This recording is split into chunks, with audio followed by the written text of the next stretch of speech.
I wish it was a little bit longer, and it was really an eye-opener for us.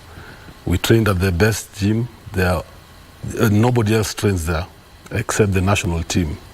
It is a facility for boxing only, with everything that you might need. There's a dispensary, there are doctors there, there are physiotherapists there in the camp, hostels are there just for boxing. So it's boxing from morning to morning, if you wish to say that.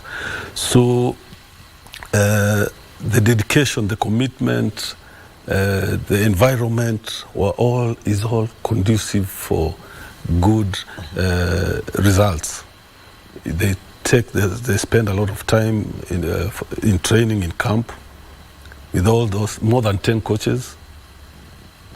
And it's really hard to not perform at the levels required, because when you have all that, I mean, what else? So what the biggest lesson for us was, we have to be consistent in our training, not prepare, like the SG Nock said yesterday in an article I read, opportunity only comes to those who prepare well. So we have to be consistent, we have to prepare early enough for us to get those kind of results. And we have to compete. Let me not forget that, very important. We have to compete at those levels. These guys have more than 20 compete in more than 20 tournaments in a year. That means sometimes they even compete, they have 2 tournaments in a month. So once we have, back home, what do? We compete in our league tournaments and then go for world championships, for example, and expect somebody who's been out there competing in more than 20 tournaments to beat these guys. It becomes really impossible, almost impossible. So we have to be consistent and take part in so many international fights. The boxers even end up knowing each other. Yes. Let's just continue with this. And from the technical aspects, what are some of the key things that you picked out from the 10 or so days that you spent in Cuba? Well, it's a totally different boxing culture from what we are used to here, or the American style or the European style. So they concentrate so much on defense. Defense is key to everything, and then you, like we say, counting your punches. You need to not just keep stepping forward, throwing a lot of punches and so on. You need to be precise, very accurate, good timing, and counter punching. I think that is their forte. They are very good at that, and they try to do that in every training session. That's what they do. So leather, and you must be ready to bite leather. There's no choice. It's everyday sparring to perfect all those techniques and tactics. Well, so some of the coaches, you know, who are there, and amateur boxing is interesting, you know, and like because of its explosive nature. How were you there, and you know, given that direction about how to make sure that you capitalize on the 3 rounds that you've got to fight in? You basically have about 10 minutes for a fight. Yeah. It's 9 minutes actually. 2 in between. Yeah, 2 minutes of rest in between. Well, the most important round is the first round. According to how the judges are scoring, the scoring criteria right now, the most important round is the first round. You must take control of that first round. Because if you lose the first round, it becomes difficult, because now you are chasing. And when you're chasing, you become actually vulnerable for counterattacks. So when you keep stepping forward, you become open for counter. So the first round is really important.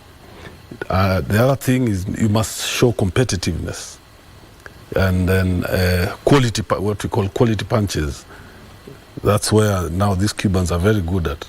You don't just throw punches. They have to be quality, on target, with obviously the correct part of the punch, and be aggressive at the first round, maintain in the second round, and then manage the third round. So those are some of the things that we were lacking, but we're trying to really work on them right now and see how to get the required results. All right, you say land the punches the correct part of the glove. The glove, which is basically the knuckle part. The knuckle part. Yes. Now, where do you land them for optimal scoring?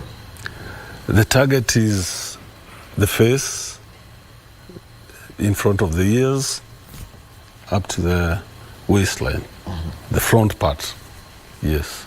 And all with equal points.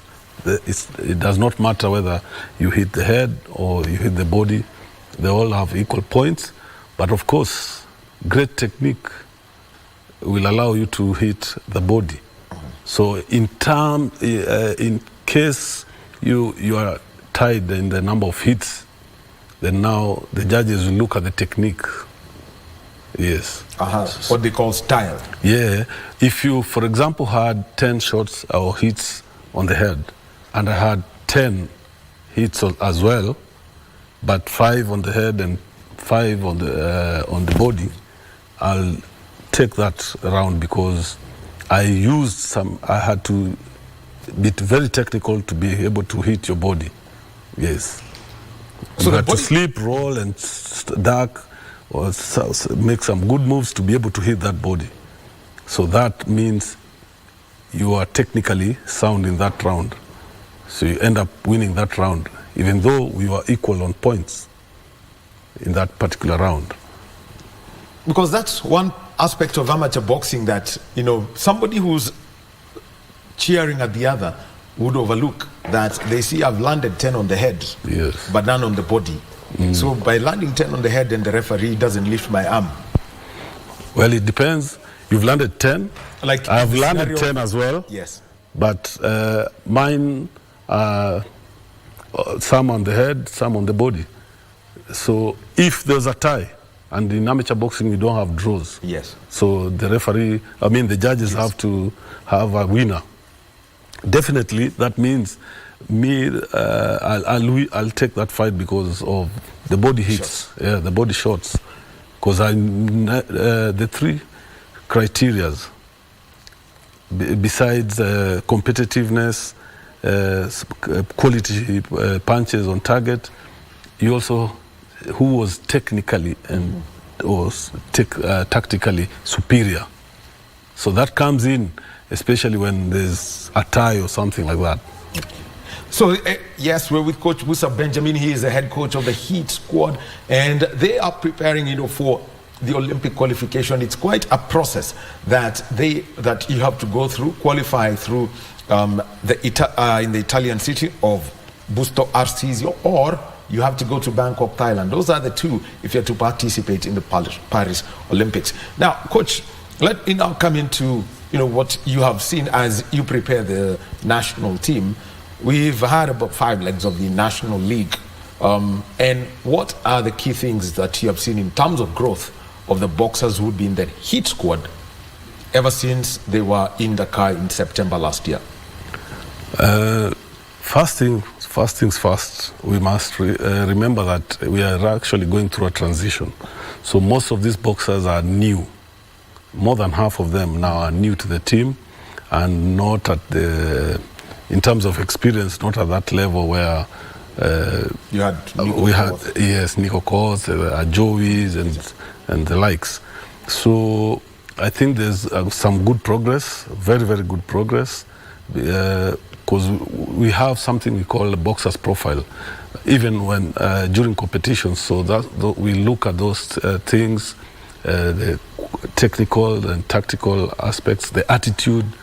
So are we progressing or going backwards? So I think most of these boys and girls are really progressing with every fight that they've taken part in. And that's a good thing, because when there's no progress, then we have no business being there. So they are good, and they're really, the attitude is good. Technically, they are improving. We have a very big problem right now as we speak, because the foundation is really wanting at the grassroots levels. So when you get these boxers at that national level, when the basics are not right, it becomes very difficult, because you first have to deal with the basics, get them right before you can take them to the next level. So at times you find that it takes a lot of time to first get those basics right, and then now progress to the different tactics that you want them to apply. But everything, there's some light at the end of the tunnel, like I said earlier. Well, anytime you see light at the end of the tunnel, you have to make a choice and also listen to the tracks. Is it an oncoming train, or is it the exit? Because if you're not careful, that oncoming train may just fly past with you. Coach Musa Benjamin will be coming now and speaking about some of the tough decisions that you've got to make, given the transition point that Boxing Federation of Kenya is in when it comes to the national team, and knowing that there are probably 3 major events that they've got to take part in over the next 5 months, and that is and I am not counting the Olympics. So we'll be getting back to that conversation, but first let's take a short break and we'll get into details about the headaches that BFK coaching staff have.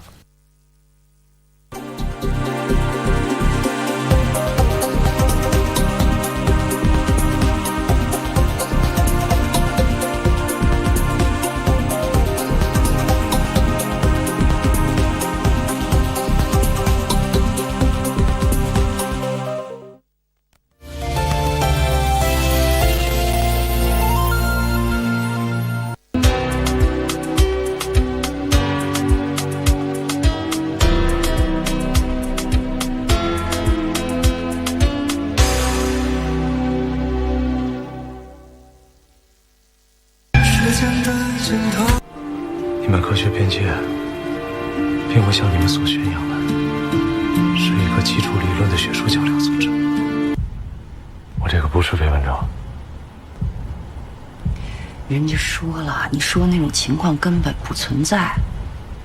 就是因为不存在，所以我心里才会害怕。它不存在有什么可怕的呀？他们说不可能发生这样的事情，但此时此刻，就在我的眼前，倒计时正在进行着。时间的尽头。Habari njema kutoka redio yako pendwa ya Ingo FM kwa wakazi na mashabiki wa Bungoma. Sasa Ingo FM inasikika Ingo Bungoma kupitia masafa ya 103.5 FM. Sikiliza na uchangie, burudika ukifurahia uhondo wa kipekee kwa lugha ya nyumbani. Awamu ya Baragawi CC, Natural Sweetness. Kadhalika, tegea Ingo FM ukiwa maeneo ya Kakamega, Busia, Vihiga na Trans Nzoia kupitia 101.5 FM. Iseni koli umwana wa kwendo mkhana wa imoni dala nombo nyara kunanga KK. Ingo FM, ininginingi ye Muitala.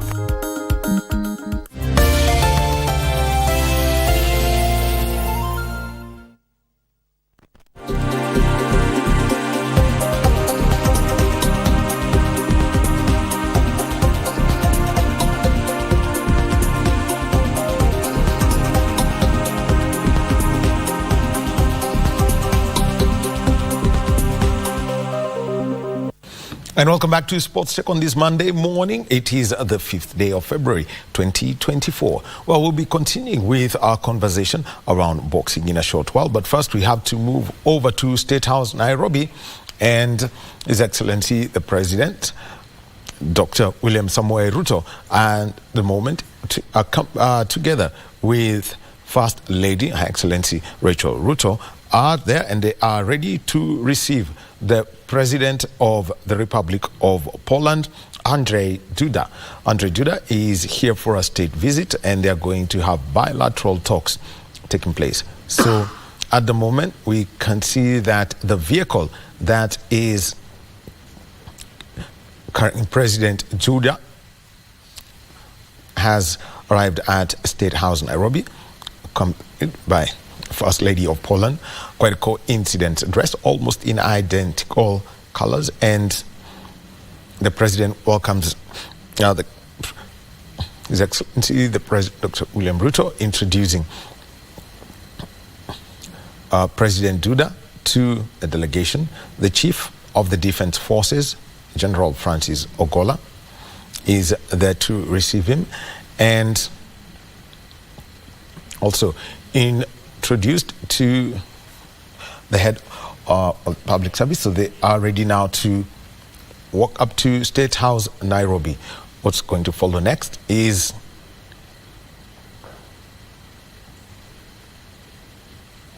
the playing of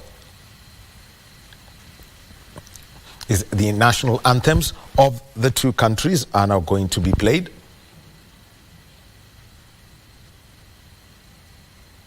The national anthem of Poland and the national anthem of the Republic of Kenya.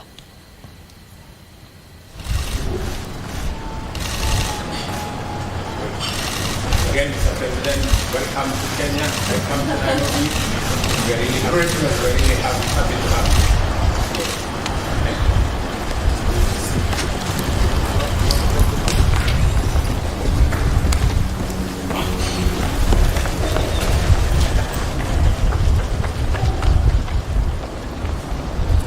Two heads of state now have gone behind closed doors, where they are going to have that meeting. President Andrzej Duda of Poland arriving at State House Nairobi, accompanied by the First Lady Agata Kornhauser Duda. They are at State House Nairobi, and so they're going to be holding bilateral talks. And Kamche Meta is our reporter at that event, and she is going to be briefing us on that, and also as the two heads of state address the press after their bilateral talks taking place at State House Nairobi. So let us now continue with our conversation about boxing. And before we get back, let's me introduce our sign language interpreter, who is Lensa Odingo. Well, let us, before we do that, let us go back to State House Nairobi, and the two heads of state have now moved in, and we're going to have the national anthems played now, and we expect President Duda to inspect a guard of honor.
Your Excellency, Guard of Honor, mounted by Kenya Air Force, Pleasant and Sir.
Your Excellency, may I have the permission to march off the Guard of Honor, sir?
mtazamaji, iwapo ndio unajiunga nasi kwa sasa, basi ni hafla ya kuzuru kwake humu nchini rais wa Poland ambaye ni Andrzej Duda, na linaloondoka hapo kwa sasa ni gwaride vile bendi ambayo ndio imeweza kumkaribisha rasmi rais huyo. Kumbuka awali tumeona kwamba rais huyu amepigiwa mizinga 21 kwa heshima yake, kama ilivyo itikadi ama desturi za rais anapozuru nchi mwenzake, ama kwa rais anapo fanya safari kama hii. Kwa hivyo kwa sasa kumbuka Kenya na Poland pia ina mahusiano na imekuwa na usuhuba wa karibu sana. Kwa hivyo mazungumzo haya yatakuwa yanatarajiwa kupanua na vile pia kuboresha zaidi mahusiano ambayo yamekweko tangia miaka ya zamani. Kumbuka rais huyu ni rais wa Poland ambaye amekuwa rais tangu mwaka wa 2015, na yapo mengi ya kufanana ama ambayo yanaendana na nchi ya Kenya kutoka Poland. Poland ni nchi ambayo imo kati mwa bara Europa. Kwa hivyo ni mengi ambayo yataweza kuzungumziwa kwa sasa. Rais na mgeni wake wameweza kuingia katika chumba cha mazungumzo kufanya mazungumzo ya faraga, alafu kisha baadaye atakuja kuzungumza na Wakenya kueleza ni yapi ambayo wameweza kukubaliana na nchi ile ya Poland. Lakini kwa sasa niruhusu tu nirudishe usukani huko kwa mwenzangu Wahome ambaye yupo studioni, lakini pindi mazungumzo ama pindi rais atakapokuwa anatokea kuzungumza na wanahabari, basi tutaweza kuleta matangazo haya moja kwa moja kwa ajili yako wewe uweze kusikiza ni yepi ambayo yameweza kuzungumziwa. Kutoka hapa Ikulu niruhusu nirudishe usukani wangu huu kwa mwenzangu Wahome. Wahome, kama unanipata, usukani ni kwako sasa. Shukran sana Kamchemedza akiwa katika ikulu ya Nairobi, ambapo rais wa Jamhuri ya Poland Andrzej Duda akiwa na mkewe Agata Konhauser Duda wamewasili hapa nchini na wamepokelewa rasmi katika ikulu ya Nairobi. Sports check it is. So I switch from Swahili and get back to English, and remember that this is a state visit. Bilateral talks will be going on. We have seen President Duda being introduced to members of the cabinet and also senior members of government who serve at the office of the president as they head for those talks. And after that, guard of honor mounted by the Kenya Air Force. And this was the guard of honor by those members of Kenya Air Force who were based at the Moi Air Base, and also we had the Air Force Band who were playing the music, including the 21-gun salute. So we'll be joining Kamchemedza later after the talks are complete. We continue with our conversation around boxing, and this is as Kenya, building up towards the Olympic Games qualifiers that are going to be taking place in Busto Arsizio in Italy and also Bangkok, Thailand. And the Busto Arsizio qualifiers are scheduled to take place at the end of this month, the 29th to the 12th of March, and then those in Bangkok, Italy, 23rd of May to the 3rd of June. And we're with the head coach of the Boxing Kenya Federation, Musa Benjamin. And coach, you were talking about the transition point that you've had and the challenge that you're seeing whenever you're going to the National League, the basics and all of that. The headache that you now have when somebody who's won 4 league matches is basically knocking on the doors of the national team. But you've got now to work hard together with Coach Monohe to ensure that they can compete against some of the best in the world. What are these headaches that you're having at the moment? Well, like we just said, the biggest headache that we have right now is the Olympic qualifiers. That is our main objective this year, to qualify for Olympics. Remember, we are the only other sport that has won medals in the Olympic Games. We are the only other sport, I think, that has not missed an Olympic tournament, or rather Olympic Games. So right now what we're trying is to build a team that hopefully will qualify for the Olympic Games and put our Kenyan boxing name into the Olympics 2024 Olympic Games. It's really tough. We have all those boxers who have been consistent in the National League. We have them in camp, and like I said, we're all looking at the profiles. At the end of the day, those who get the highest marks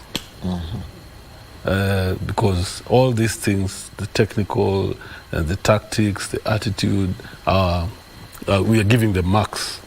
So the guy with the best, with the top marks, will eventually represent us in the qualification, or rather the qualifiers. Now, with the African Games slated for early March, and you've got the Busto Arsizio qualifiers running, coincidentally with the African Games, headed there. So how are you going to handle this scenario, given that the May 23rd to 3rd June qualifiers, those ones are easier to, prepare for. But how do you balance this? Well, even in the African Games, they've already given the weight categories that are going to be competed for in the games. So remember, the boxing tournament is being organized by the African Boxing Confederation. So they're all, if not all countries in Africa, are going to take part also in the Olympic qualifiers. So they've arranged it in such a way that boxing will begin about 3 days after the completion of the qualifiers in Italy. So boxers who are in the same weight categories that are going to be competed for in the African Games will have a chance of, after the qualifiers, coming back to Ghana for the African Games. Because remember, we need as many tournaments as possible. So it's not going to be a problem, really.